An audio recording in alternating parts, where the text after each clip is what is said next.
Here in Hiawassee Center, you've got the little city hall, which was bustling earlier today when I was here.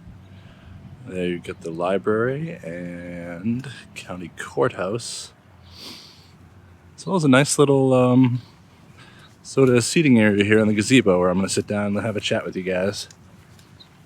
Also, there's this little, it's an old phone booth actually, converted to like a little lending library. Alright guys, so today is day 8. It is my second day in Hiawassee, Georgia. I rolled into town roughly 11:30 yesterday morning, stayed last night, and I've been here all day. It's currently about 5:30 p.m. Town's bustling, people are getting out of work, doing a few errands. I'm going a bit stir crazy. I've done all my resupplies, I did my laundry, got my gear mostly repacked, and I'm ready to roll out in the morning. It's a gorgeous day here in Hiawassee. I mean, a little bit of clouds, a little bit of sun, but it's been dry mostly all day. A little bit of rain earlier today, but it's just been a beautiful day.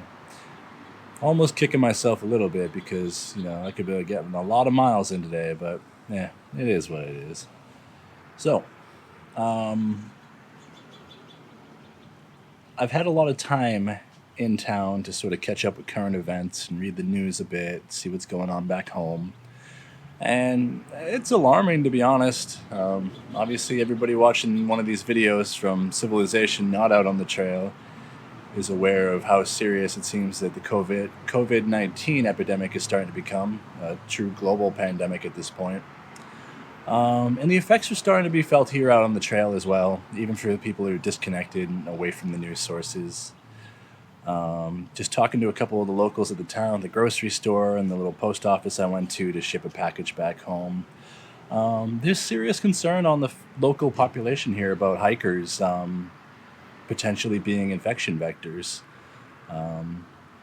Anybody knows anything about the AT, if you're watching these videos, knows that infection generally spreads like wildfire right up and down the trail.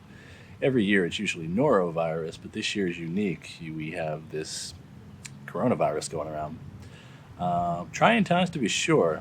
In my opinion, the safest place for people to be during something like this is out in the woods, but the fact of the matter is that we rely heavily on such towns like this. In Hiawassee is a major trail supply. The hotel I'm staying at caters to hikers this time of year.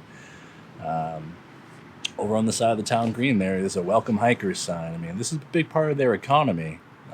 And it's the same all the way up and down the trail. So people are starting out hiking and they catch a case of COVID-19 and it just keeps going, and you have this entire corridor of infections. So it's a real concern. I know out west with the Pacific Crest Trail, the organizers there, the trail maintainers or whatever, have requested people not to do through hikes this year, in the simple fact that we need to respect and keep these small towns safe and not put them in unnecessary risk. Back here, the Appalachian Trail Conservancy has sent out an email basically outlining what we can do to minimize our risk out on the trail and minimize any risk to the surrounding towns. Basic stuff like washing hands, using hand sanitizer, avoiding personal contact, creating a little bit of extra space, staying out of the shelters. In shelters, people are really packed close together. It could be a problem. So I'm doing all that, and I feel pretty confident that that's going to work for me. But no man is an island, and I got to rely on the people around me doing the same. I think it's inevitable that COVID-19 hits the Appalachian Trail, and along with it, it'll travel through the trail towns at this point. I don't know that there's any stopping it. I have kind of a neutral outlook on that. I don't wish to be part of the problem, but I don't know a solution. And the longer we all stay out here, actually, the more difficult it is going to be to get home. I mean, it seems like planes are canceling, or airlines are canceling plane flights left and right now. There's rumors of like a national travel ban coming up. Just complete rumors at this point, but it probably makes sense. I mean, it's proved really effective in China. I don't know. It's interesting. So, along with the email the Appalachian Trail Conservancy put out the other day, basically just outlining all the hygiene stuff, they've also sent out new guidelines, I think yesterday or today, requesting people not to start new through hikes. So, they're actively discouraging people hitting the trail at this point. And in my opinion, we're probably going to be asked to leave the trail in the next couple of weeks. I think it's inevitable. I think it's coming. And I hope that my fellow hikers will respect that if it comes down to that. I know a lot of us have sacrificed a lot to be out here, but at the end of the day, it's for the greater good.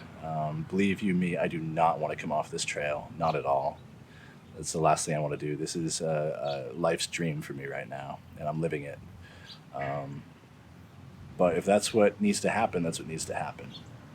Um, and I quit my job. I left my new girlfriend, putting my family under strain, and whatever. But there's a lot of people that sacrifice more than me. There's people here from Australia, Europe. They've quit their jobs. They've sold their houses, moved on to entirely new chapters of their life to make this dream happen. So it's going to be really disappointing if a lot of us have to give up on that, specifically the people like them who sacrifice so much, that don't even have a home to go back to because they sold it. Um, yeah, I don't know. My thoughts are with everybody back home and dealing with the self quarantine and the sort of desolate store shelves that are appearing now.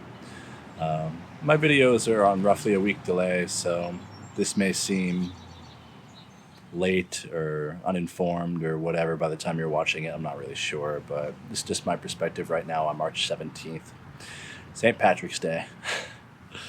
um, anyway, my intention is to continue hiking up the trail until somebody asks me not to. So that has me leaving the town of Hiawassee tomorrow morning at 9 a.m.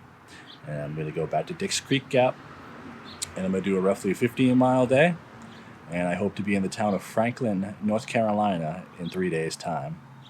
And it is my intention to purchase a tent in Franklin so I can put my hammock wetness issues to bay and be done with all of that and continue to march up the trail. I'm excited. I'm cautiously optimistic that things are going to pan out for everybody. And I'm just trying to keep my head high. Anyway, thanks for watching. There's not a whole lot of action on 0 days, but it's a necessary evil, and I'm enjoying my time in Hiawassee, but I'm ready to go.